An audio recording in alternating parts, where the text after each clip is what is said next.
Welcome everyone to this evening's webinar. It is Creative Ways to Finance Your Business. I'm Madeline Wolski, your business librarian here at Champaign Public Library. And before I introduce our speaker, I'd like to share some library information and how Zoom works. So Champaign Public Library is now open and we're back to our regular hours. Monday through Thursday, open from 9 a.m. to 9 p.m. Friday and Saturday from 9 a.m. to 6 p.m. and Sunday from noon to 6. If you don't want to come into the library, you can also utilize our electronic resources and we're available online. We're happy to answer any questions you may have, and you can reach out to us over chat on our website at champaign.org, over email at librarian@champaign.org. And you can also call us at 217-403-2070 and we'll answer during our open hours. I'll translate this information over into chat later so you don't have to write anything down. We're also doing our Book a Librarian appointments in person, which is limited to 15 minutes, or we can also do that virtually for 30 minutes to an hour or more.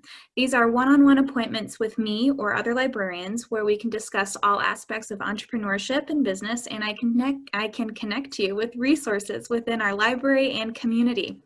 All right, let's move over to Zoom. Starting at the bottom left-hand side of your screen, you can adjust the audio settings.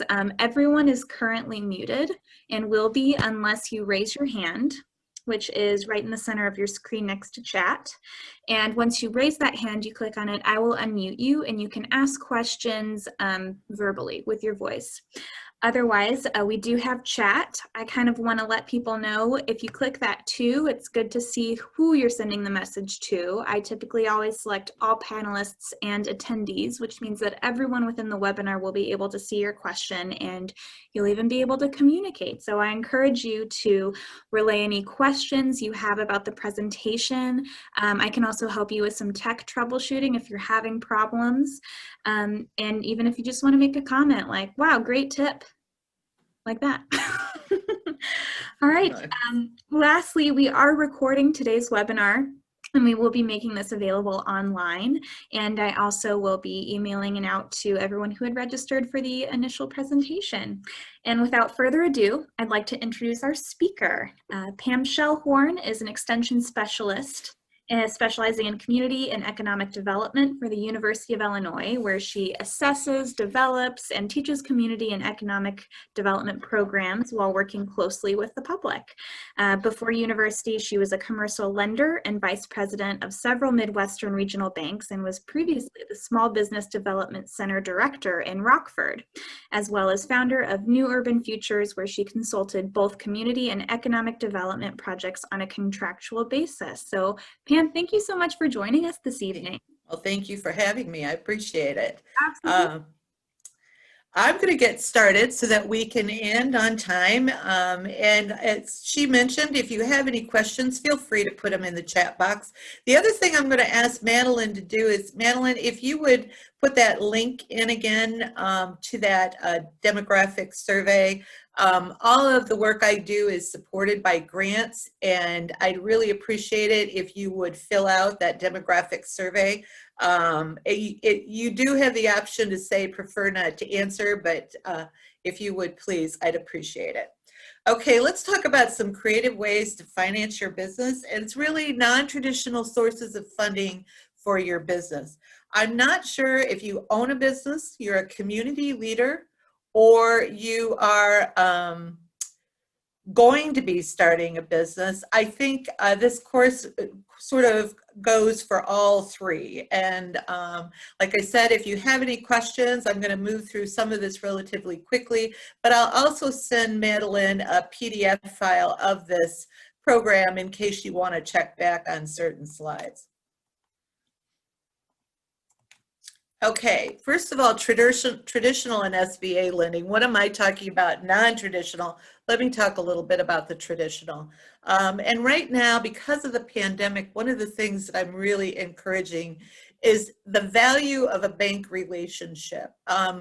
Right now, due to the pandemic, a lot of small businesses are under a lot of financial stress, and they may need to restructure some of their loans And it's not a very good thought, but there's even a possibility that they may have to eventually go out of business. And so the first thing, before we jump into creative ways, I want to say that there is a value to a bank relationship, especially when you're in business.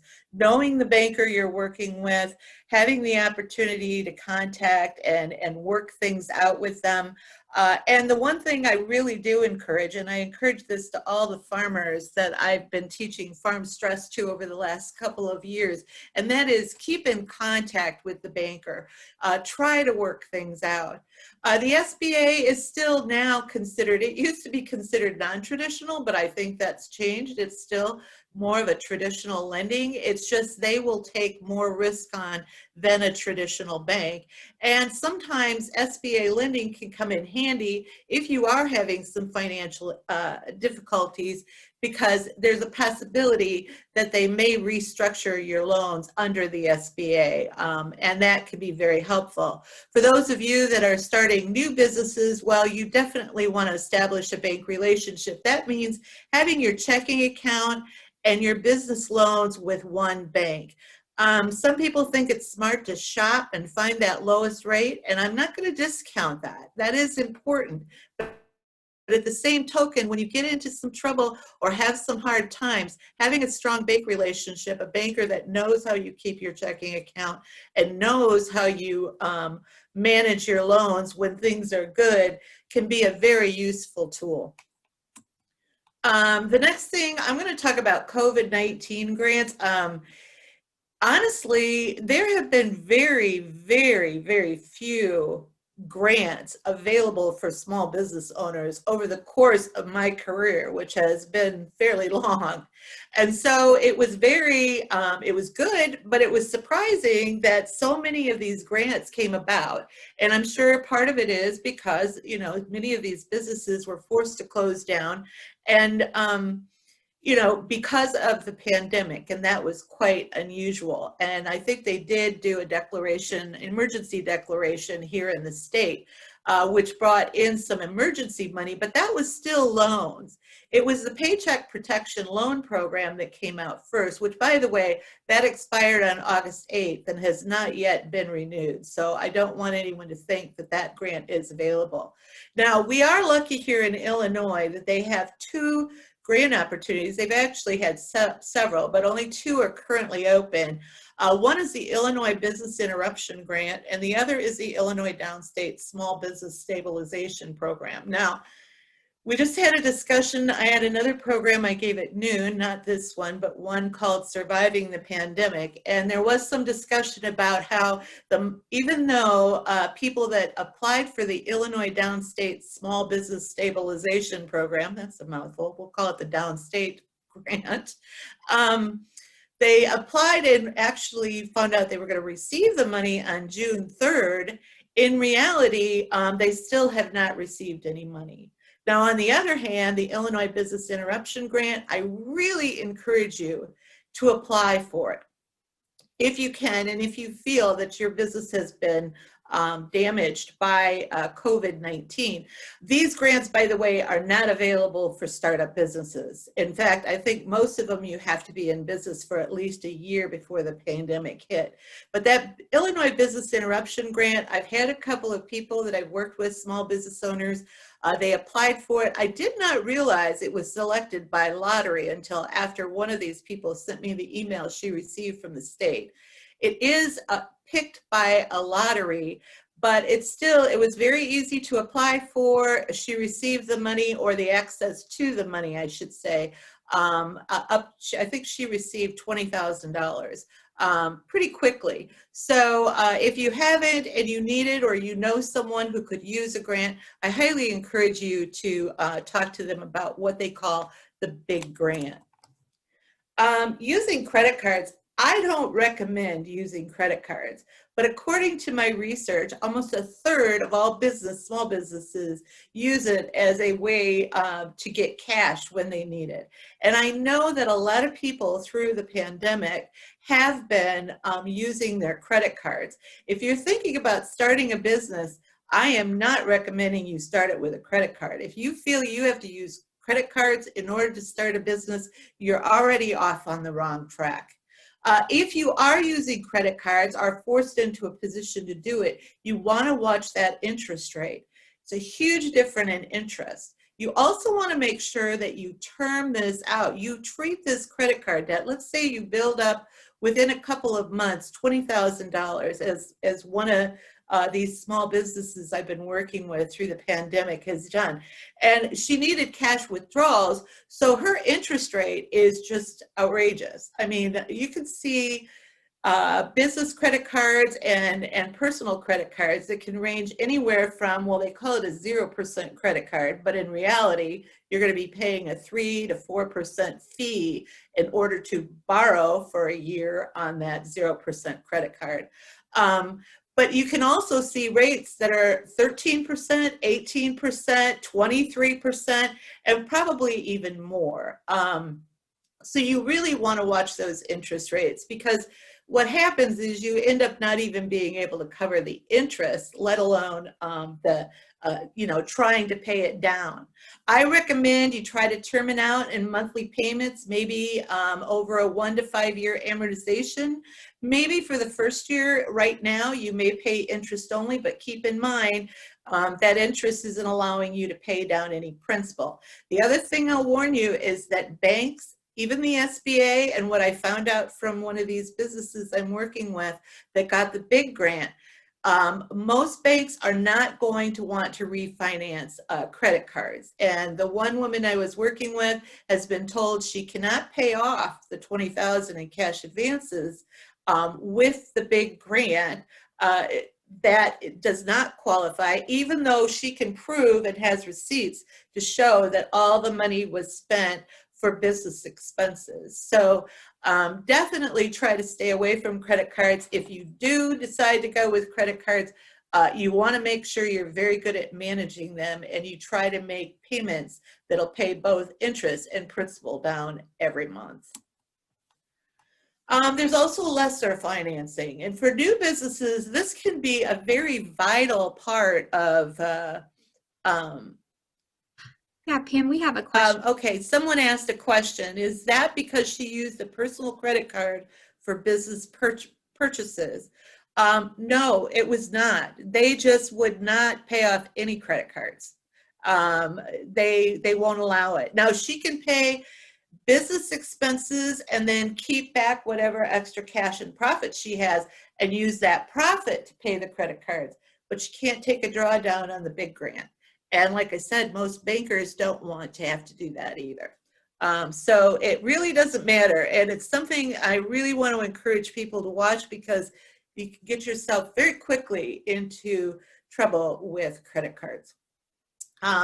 Okay, back to lesser financing. Lesser financing, like I said, can be very helpful to a business that's starting up. I don't see that this is going to help anyone that's actually suffering from COVID right now. What it is a lot of times banks don't like to finance what they call leasehold improvements. And what those are things like things that are going to be built into your, say, restaurant or retail shop or your storefront. And so because they are leasehold, they're actually built, and they're built into that building. They're hard to take out, they're hard to resale, and you might even hear banks talking about how you're going to get 10 cents on the dollar for a leasehold improvement. So what you can do is work with your landlord, and this is before you've rented your building or while you're in the process of leasing it. Let's say it's going to take $50,000 in leasehold improvements, and that includes building out a handicapped accessible bathroom or putting in new light fixtures that you want for the building. It is possible, and I've seen a lot of landlords do that, especially if they're leasehold improvements that are going to benefit their property. What they'll do is they'll roll that in, and then your lease payments will go up in order to pay for it. Not to say that they're not going to recover all that cost. Your landlord's not going to recover all that cost, but that can be very helpful for you. So instead of paying $1,200 a month for a lease, you're going to pay $1,500 or $1,600, but then you've got all of this in. You want to make sure you get an attorney involved for sure. okay? And make sure that you don't include things in this that a landlord should be providing anyway, which there's a lot of things, you know, if it's, but if you were, say, putting in a security system, something like that, talk to the landlord and see, and make sure you get your own attorney. For anyone that's watching this and thinking about financing, you'd never want to use someone else's attorney. You don't share an attorney. If the landlord has an attorney, you have your own attorney. I can't stress this enough. I can't tell you how many times I have seen people thinking they're going to save $700 or $800 or $1,000 at the closing. They don't bring their attorney. They trust the landlord's attorney. The landlord's attorney is working for the landlord, not for you. Get your own attorney. In any business deal, get your own attorney. Borrowing from friends and family. This happens a lot. It doesn't sound very creative, but a lot of times this is what's happening. You go to mom and dad, you go to your aunt and uncle, you have a friend who has a really good job and you want to borrow some money. I have seen this happen, and it can destroy families and friendships. So what I'm recommending is, number one, make sure you have a promissory note. You treat this just like any kind of loan with a bank. It's going to have interest, principal. You're going to set up that promissory note to where maybe it'll be a 5-year amortization, but that way you're making it clear when you're going to be paying this back, because that's what can happen. You borrow money from a friend or family, you invest it in the business. It could be 3, 4, 5 years before you even think about paying it back. In fact, you're keeping it on your balance sheet as a loan, I hope, because it is for business purposes. But maybe the person you borrowed it from had it in their mind that, well, you know, I just thought it'd take a year till you've got the business up and running, and then you'd be paying me back. Well, that doesn't always happen. That's why a promissory note, I recommend it highly, family or friends. Now, I've seen promissory notes between family members where they allowed them 0% interest, and then they paid back the principal over, maybe got the first year, didn't make any payments, and then put the rest on a 5-year amortization. That's fine, get a break in interest, but you want to keep this, you're a business, you want it to be a business deal. And like I said in this last one, make sure it might take a while. And right now, I do know that there's some people that are thinking about investing in small businesses that are struggling to try to keep them open. Again, if you're going to invest, you're going to put any money into a business, make sure if it's a loan and it's going to be repaid, you've got a promissory note. If not, then you want to make sure you have an attorney draw up an agreement that you are actually an investor. Make sure you get that attorney involved. Using your 401k, okay, this happens all the time, but it can be very expensive, and a lot of people that don't know the tax consequences go ahead and do it anyway. And then they find out about the tax consequences. First of all, whatever you draw out of your 401k, you're going to have federal and state tax liability. So imagine you're going to take $20,000 out. That's going to be tacked on to your annual salary and income, and then taxed at probably the highest rate, or at least a higher rate than you generally pay. That can be a huge tax liability for you. Let's say you were in your top rate was 28%. You borrowed $20,000. You're talking about $5,600 in federal taxes alone. And a lot of people don't know. They borrow the 20, they spend the 20, and then they get to the end of the year and find out they have federal and state tax liabilities. There is also a 10% penalty from the IRS if you take money out of your 401k before you're 59 and a half years old, or if you take it out before you're 59 and a half years old. Now, I put the asterisk here on this PowerPoint slide because from what I've read on the IRS website is that if you spend the money you take out on COVID-related expenses, you don't have to pay the penalty, but you do have to prove that they were COVID-related expenses. If you can't prove that, you're going to pay that 10% penalty. And I think a lot of people too that I've talked to seem confused. They think when they say that the penalty's been waived, if they're COVID-related expenses, that the federal and state taxes liabilities are waived, and they are not. Just the 10% penalty if you can prove that. If you're over 59 and a half, you have to pay the federal and state tax, but you don't have to pay the penalty. Buying on contract is another great way for people who are starting out in business, but again, you really need an attorney. And I say here, a realtor is not an attorney. I've seen people get involved in this. They see a building. They want to buy this building. This is a building they have to have, and they want to build it out. This is where their restaurant's going to go. This is where their retail shop's going to go.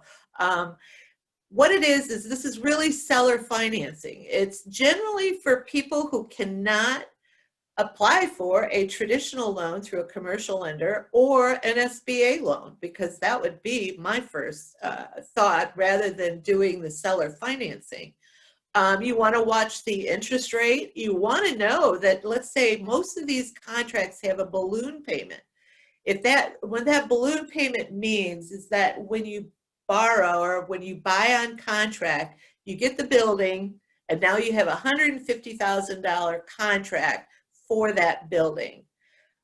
You start making payments, maybe set up on a 20-year amortization, and they include principal and interest. The only thing is most contracts have something that's usually like a 3 or a 5-year balloon. And what that means is that's when the contract really ends, is in 5 years. You may have a 20-year amortization, but that contract ends in 5 years. And at the end of 5 years, you're going to have to be able to refinance it somewhere else. And that's what really the contract holder is hoping for, is that after 5 years, your business will be going, you'll be less risk, you'll have some equity in the property. And now that traditional bank or that SBA lender is going to come in and loan you the money to pay off the contract holder. Sometimes that happens, sometimes it doesn't. The problem is most contracts are set up whereas if you don't pay it off at the end of 5 years, it is possible, it's not necessarily, that's why you need an attorney to review that contract. What's possible is that the contract holder, the original owner, well, he, she is still the owner of this if they've sold it on contract, is just going to take the property back.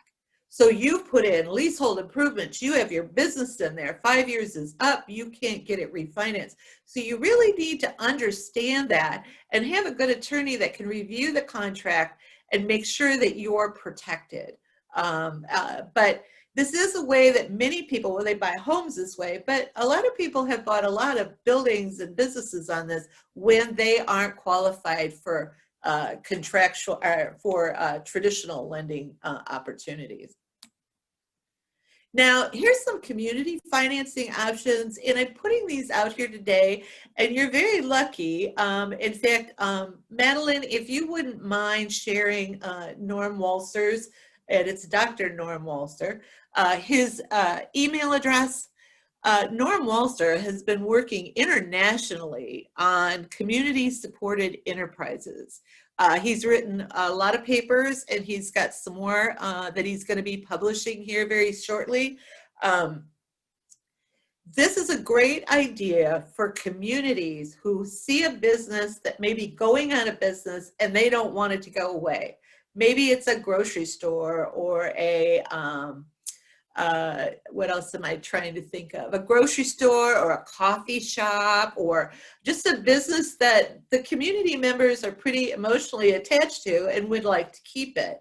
And what he discusses is all the different ways that communities can come together and support enterprises that they want to keep.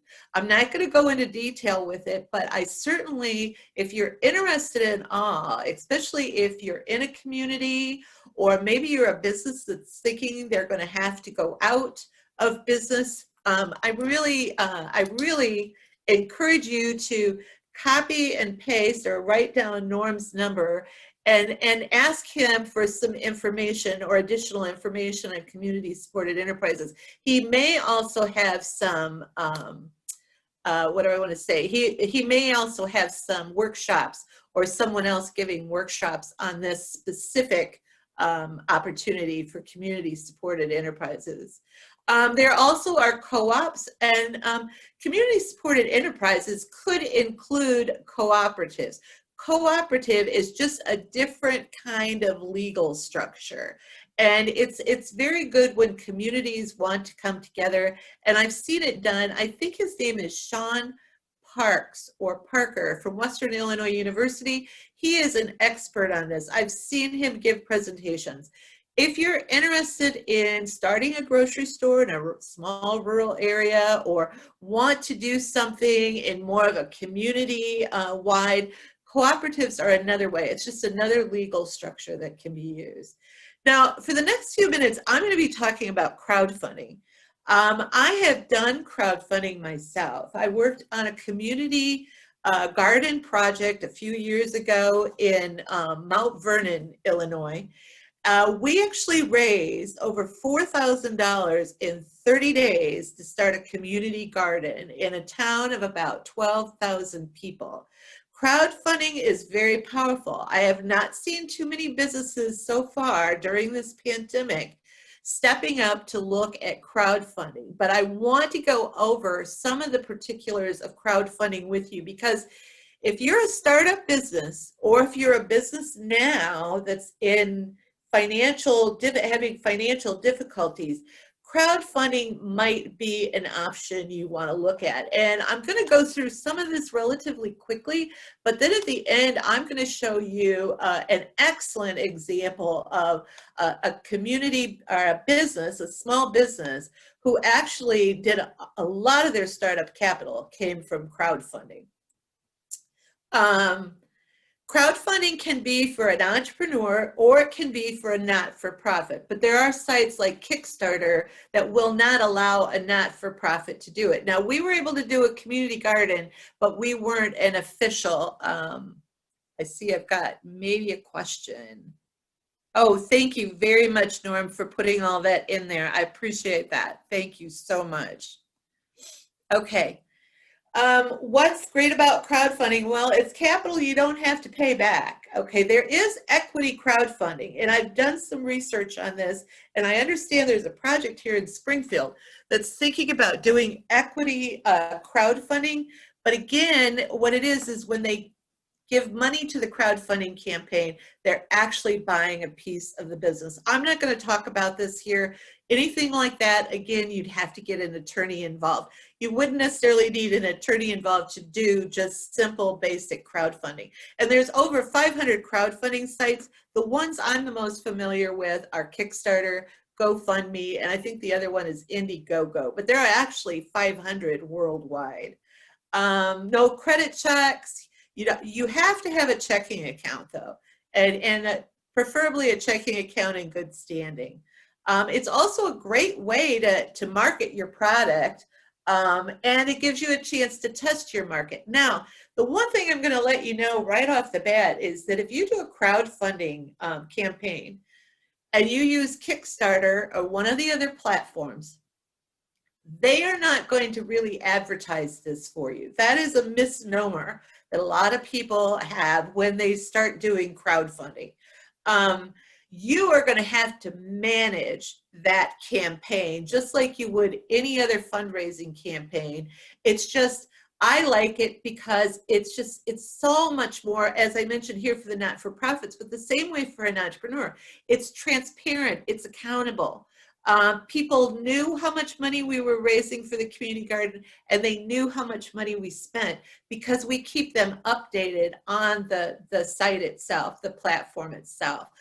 For a not-for-profit, it's a great way to promote your organization, and it also tests community support. Whether you're an entrepreneur or not-for-profit, it's kind of nice to know whether people really want this or not. And that was what happened with the community garden, is that it gave us validation that we were on the right track. And with a small business, and the one you're going to see is my example at the end, which is Maeve's Coffee Shop in Alton, Illinois, is that it had to feel really good to raise that kind of money in 30 days or less and know that the community is really behind you. Okay, I'm not going to go through a lot of how to run a campaign. If you're interested,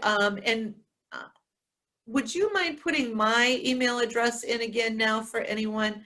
I do have a program called Managing a Successful Crowdfunding Campaign, and if anyone is interested in that, I'd be happy in giving it to them.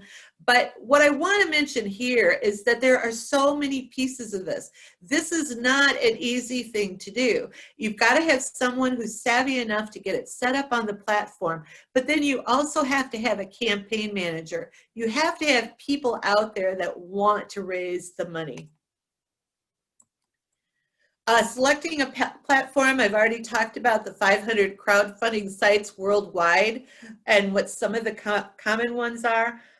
One of the biggest things to remember with these, though, is that you can find all or nothing or keep it all. The all or nothing is like a Kickstarter. It means that you set amount you're going to raise, $3,500, for instance, and if you don't raise that $3,500, all of the people that gave you the money get their money back. You've got to hit that $3,500.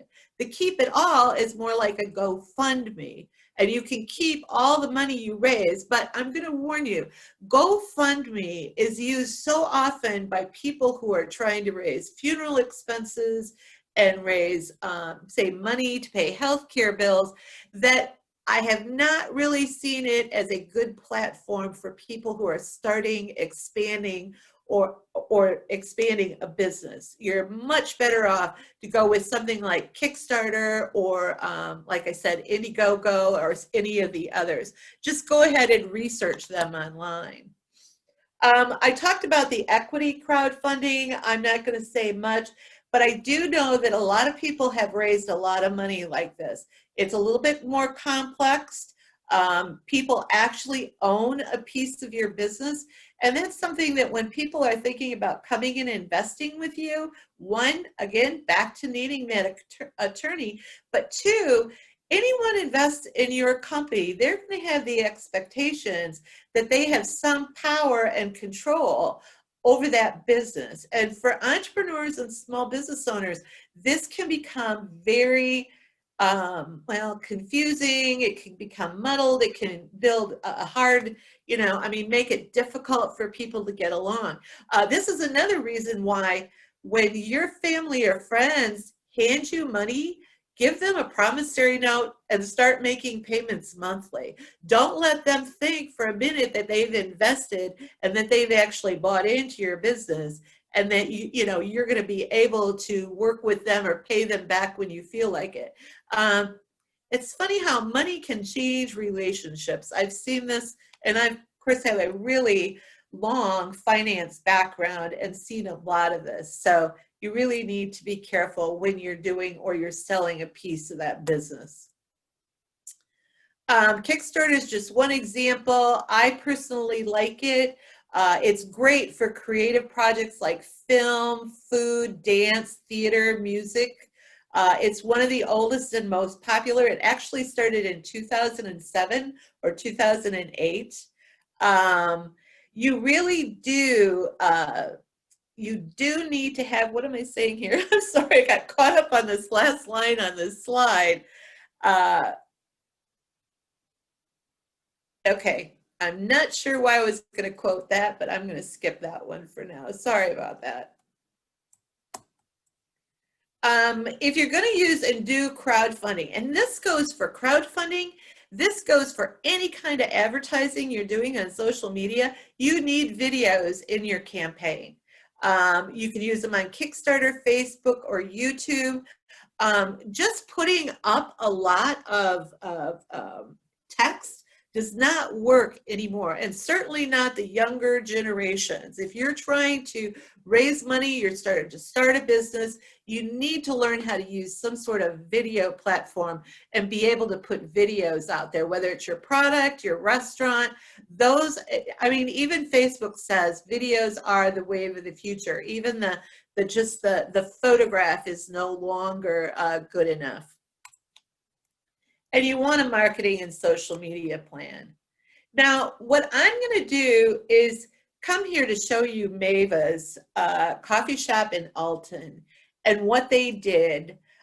It was really amazing. And you're going to see down here in the lower right-hand corner, they had 228 backers in the one that they did in 2015 that pledged $15,782. And I think that was just within, I can't remember if they did a 30 or 60-day campaign, but all of your campaigns are going to be very, very short. But still, this is an amazing amount of money. Now, the way they did that is because, and they've actually done two. I mean, I use these as an example, and I can give you several other examples of people that have bought their signage, or they were able to raise enough money or for their tent at the market. Some have bought new ovens for their bakery. I do find out that if you have a specific purpose for this, rather than just saying, oh, we're going to raise $20,000 as equity for, our new business, you need to be more specific. You also want to give away what they call rewards, and I'm not going to get into that now because we do not have time enough. And as I mentioned, I do have more programming, or you could find a YouTube video on how to manage and set up a successful crowdfunding campaign. But back to Maeve's coffee shop. The one they did in 2013, the 228 backers, $15,000, over $15,000. Their original goal was $15,000, and they had to make that. Did it within, I'm pretty sure it was only 30 days. But what they were doing is they were purchasing an espresso machine.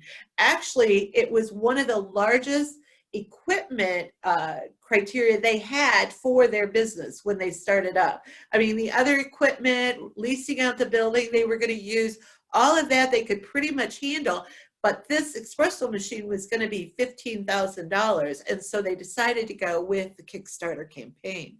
The second one they did in 2015 got 208 backers and pledged their original goal $10,000, but they raised $12,146 for an outdoor patio.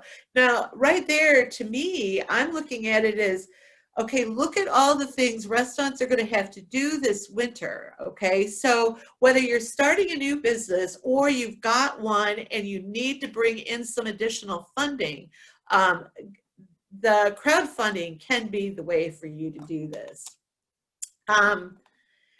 Finally, I'm going to end up with this on bankruptcy, and developing an exit plan is really important. I think if you go to the Small Business Development Center and they have you put together a business plan, at the very end, they're going to talk to you and ask you about your exit plan. And I think most people just kind of the deer in the headlights, like, what is an exit plan? Well, unfortunately, this winter, I think a lot of small businesses are going to be looking at what is an exit plan. If they haven't received a grant, or they aren't able to bring more customers in, if they're, for instance, a small retail shop that hasn't gone e-commerce, which I'm recommending that that's the best investment any small retailer or mid-sized retailer can do. I mean, it's not you're not just doing this for the pandemic. It's something that needs to be done if you're going to compete, because we're going to continue to build and build these online sales, whether we're in lockdown or not. Bankruptcy is a last option. No, honestly, I cannot. All the bankruptcies I was involved in as a commercial lender and working out loans, I don't remember very many of them creating anything that you would put in quotes as a success. Generally, it's a last-ditch effort to keep the bank off so that they don't try to foreclose on you. But again, once they go into this, it can make it very difficult for you to get any kind of working capital to move forward. What I'm recommending for small businesses, and if it's not you, if it's someone you know in your community that you think is struggling, you want, if you're a business owner and you think it's possible that due to this pandemic, you may have to go out of business, I highly recommend you contact a bankruptcy attorney just to sit down and discuss this with them. Yes, he or she is probably going to charge you for that session, and it could be $200 or $300, but it could be the best $200-300 you ever spent. You need to go in and talk to the attorney, because bankruptcy laws are set, and there are things you could go bankrupt on, and there's things you can't go bankrupt on. And you need to know that several months in advance. You can't go bankrupt on federal taxes. Most of the time you can't go bankruptcy, and it can't be included, say, student loans. So, for instance, generally credit cards can. Some other things like your mortgages and things like that, you might even be what they call it reaffirmed, mean you could restructure it. But don't put off, like I said, keep in touch with your banker, try to work it out with your banker, but don't wait till the last minute. Don't wait till you have to file bankruptcy or you're using bankruptcy to hold off a creditor. Go in a few months before, at least 6 months is what I'm recommending, and sit down and talk to them so that they know and they can advise you on the best way to use the money you do have on hand, okay? That is pretty much it. Creative ways, non-traditional ways. I've seen people finance businesses hundreds of different ways. It's like you have a business in mind, you really, really want to do it. You can't get a traditional loan, you didn't get an SBA loan, and now you're going to go and find some of these other ways. And I've seen people do it. Buy buildings on contract. Buy businesses on contract, not even maybe the building, just buy the business on contract. But again, make sure you talk to your tax accountant. Make sure you have an attorney. Don't use someone else's attorney, and try to anticipate when it may be that you have to close your doors, and make sure you've talked to a bankruptcy attorney if you think that is or could be a possibility in the future. We have any other questions here? She put my contact information in. We haven't had a lot of questions yet. Oops, sorry. But here we go. I hit the wrong thing. But Madeline, I'm going to let you come on and talk about the next program you have coming up, and then also give them some final information before we break off for the evening. Well, thank you again, Pam. That was incredibly informative, and I really appreciated your example of the Mave Coffee House. I thought that was really inspiring, and I like how specific it was and how successful it was for them. Good. I'm glad you enjoyed it. Yeah. All right. Well, our next program for business is Monday, October 26th from 7 to 8 p.m. with Mallory Simmons. She is a brand consultant, so it's all about developing a market strategy and figuring out the why, what, and how of building your authentic personal brand can help you market your business and yourself. All right. I still don't see any questions. In that case, I don't know why I turned my video off. It's back on. Hi. Again, if you have any questions about the library, feel free to reach out to me or some of our other librarians, but my email is mwolski@champaign.org. You can also call me at 403-2066, and I would love to meet up with any one of you and talk about ways in which I can help. It might be through market research, using our library resources, or maybe we can, I don't know, figure out some ways to creatively kickstart another espresso machine. Yeah, that would be great. And I want to let the participants know is that you had my email address there, and it's in the chat box. If you're out on the streets, you get off this webinar and go, gee, I wish this particular business that I've been working with had, talked to Pam. give them my email address, have them contact me. I don't work very much one-on-one with businesses, but if I meet someone during a workshop, I just want to have that opportunity out there. I'd really like to see more of these businesses survive this, but at the same token, I know that we've got to be, realistic about all this. But thank you, everyone, for coming tonight, and thank you for having me, Madeline. So we'll sign off. Great. Well, thank you again, Pam. And everyone have a wonderful evening. Thank you. Welcome. Bye.